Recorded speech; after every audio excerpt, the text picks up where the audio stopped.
મારું નામ છે મુળિયા ધ્રુવ. નમસ્તે, મારું નામ છે મુળિયાજી. અમારી સ્કૂલનું નામ છે આનંદદાયી ગણિત. અમારો વિભાગ 4B મનોરંજન સંબંધિત ગાણિતિક મોડેલ, જેનો અર્થ થાય છે કે મનોરંજન ગણિત જે વ્યવહારિક, શૈક્ષણિક કે વ્યવસાયિક હેતુઓને બદલે મનોરંજન કરવાનો હોય છે. આ ગણિતનો અભ્યાસ કરવા માટે પ્રોફેશનલ ગણિતશાસ્ત્રી હોવું જરૂરી નથી. કોઈ લોકો માત્ર જિજ્ઞાસા અને તર્કશક્તિનો ઉપયોગ કરીને આના ભાગ લઈ શકે છે.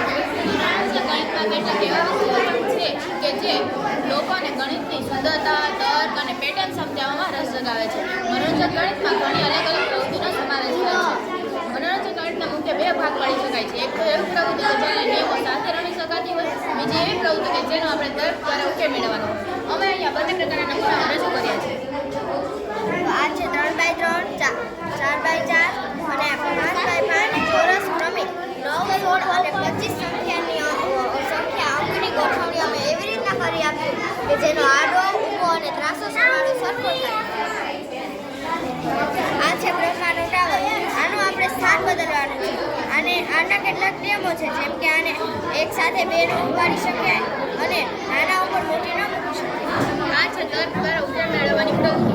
આ બધા એક જ કટિંગ છે. આનાથી આપણે ચોરસ, લંબચોરસ ને ત્રિકોણ બનાવવાનું છે અને આ કટિંગથી આપણે આલ્ફાબેટ ટી બનાવવાનો છે. આની આપણે કુકરીની સાઈડ બદલવાની છે. લાલને આ બાજુ લાવવાની છે ને લીલીને આ બાજુ લઈ જવાની છે.